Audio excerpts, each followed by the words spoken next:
Hello Libra, Sun, Moon, Rising, and Venus signs. Kamusta kayo? Sana po'y nasa mabuti kayong kalagayan. Welcome back po sa Star Tarot. At kung bago kayo rito, welcome din po kayo. Please subscribe, like, share my videos, and leave me a comment kung naka-resonate po kayo. Thank you. So, first card ni Libra, we have Death. Ayan. So, yung Death is ending and beginning energy. So, meron napipintong pagbabago, no? Kasi syempre kapag may mag-end, so merong magsisimula. So, yan ay magkakaroon ng transformation, 'di ba? May change na na mangyayari. Merong transition. Merong something na ilalet go ka, meron something na tatanggalin ka sa buhay mo in order for you to have the opportunity na magkakaroon ng pagpapalit, 'di ba? Kunyari, yung mga old energies, 'di ba? You're going to remove that old energies and you're going to welcome something new. Yung mga ah, may mga kunyari chapter sa buhay mo, na kunyari magulo, ah, masalimuot, pupuwedeng yan ay tatanggalin mo na sa buhay mo. Yan ay magbe-break away ka na from that and you will be embracing, a more optimistic, a happier situation in your life. Yung mga ganun ba, no? So, this is like um, giving yourself an opportunity for a rebirth. Kasi maaari no na merong mga nai-experience ka sa ngayon na nararamdaman mong parang may mga bagay na hindi na maganda ang hatid sa inyo na vibe. Yung hindi na masaya, yung bang nakaka-stress na lang, nakakapagod, nakakabigat ng pakiramdam, yung mga ganong klaseng pakiramdam ba, no? So, pupuwedeng may mga gano'n and yun na ang tatanggalin mo.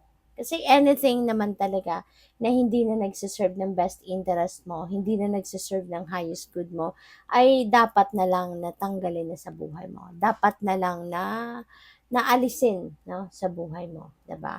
At bigyan ng pagkakataon ng sarili mo to embrace something new.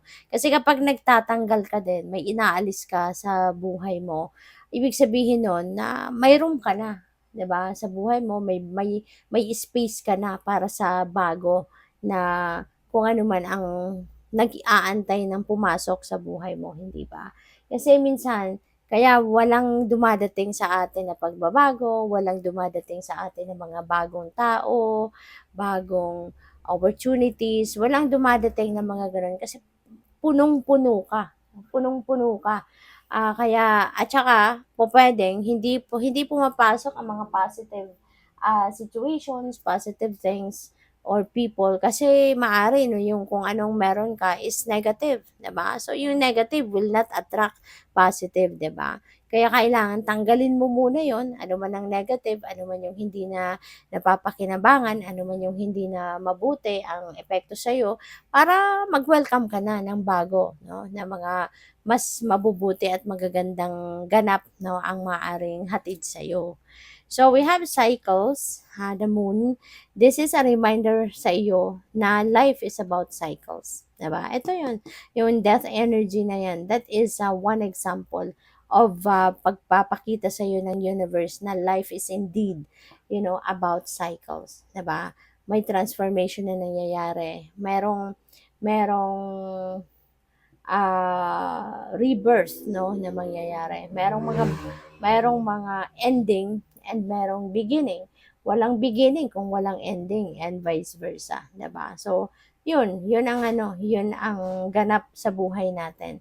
It's about cycles. Minsan nasa taas tayo, minsan nasa baba, 'di ba? Minsan maganda ang sitwasyon, minsan hindi. Yung ganun lang. So, we have cancer protection. No? Huwag kayong mag-alala, huwag kayong matakot, Libra. Kasi the universe is always protecting you. No? Paalala ito sa iyo na wala kang dapat na ikatakot, wala kang dapat na ipangamba. Wala kang dapat na ika-stress kasi everything is in good hands, 'di ba? Protektado ka ng divine universe. You have spiritual protection. Okay? Kaya ano ka lang, kalma lang. 'Di ba? Kung anong gusto mong gawin na kung para naman sa ikakabuti mo, sige lang, go for it. 'Di ba? So, tingnan natin ano pa ang ganap. And by the way, maraming salamat muna for subscribing. And if you haven't subscribed yet, subscribe na kayo. And also, maraming salamat din for not skipping the ads. Malaking bagay yan sa akin. And also, please click the join button sa baba na video kung gusto ninyo na mag-join kayo sa membership. Okay? Salamat. So, we have freedom. Ayan. So, mukhang papalayain mo na yung sarili mo. You are going to free up yourself, Siguro, yung death energy na to, diba? You are going to free up yourself from negative energies, diba? From things na hindi na nakakabuti sa'yo. From situations na hindi na nakakapagpasaya sa'yo. Yung ganun ba? So, maganda to, no? Na you are going to be free.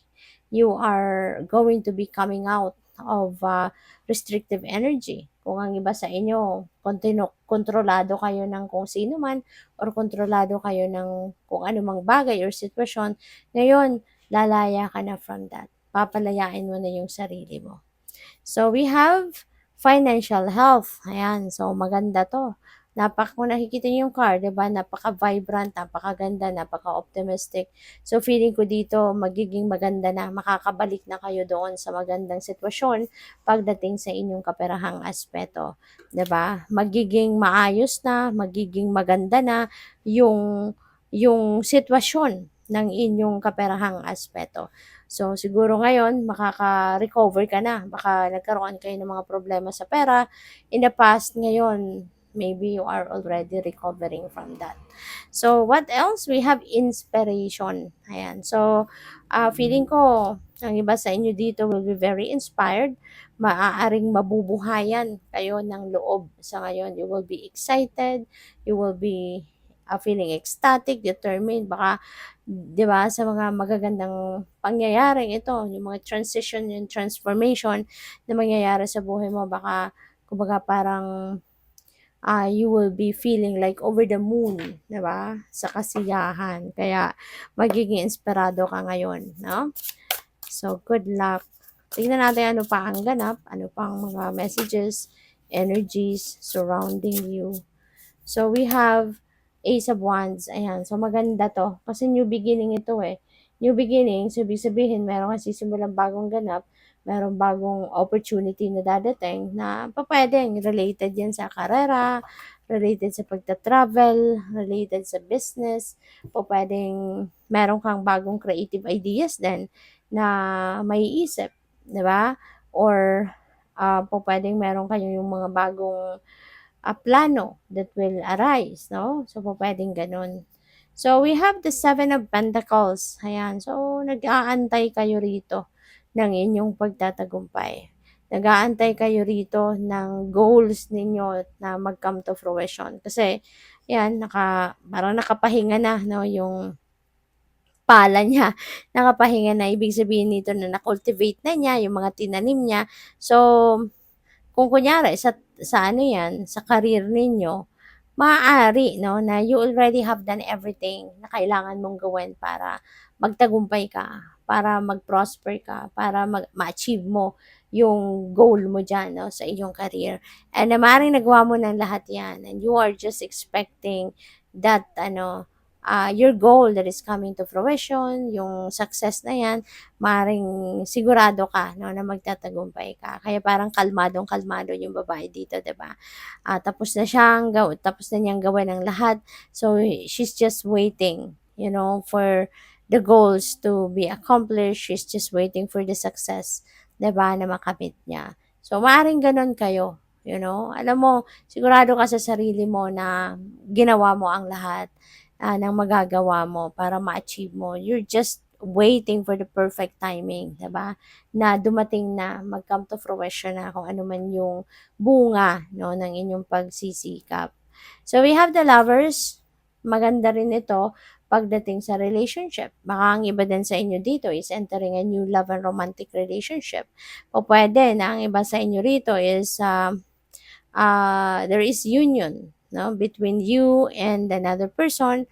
Baka magiging magjowa kayo kung kayo ay single pa, baka papunta nga kayo sa pagpasok, sa romantic relationship or pupuwede na kung nasa established relationship na kayo baka papunta na kayo sa pag-aano ninyo, baka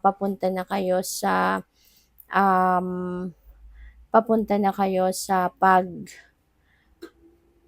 level up 'no, ng inyong commitment. Baka magpapakasal ng iba, magsasama na, gano'n. So, good luck. Thank you for watching. Love and light. Namaste.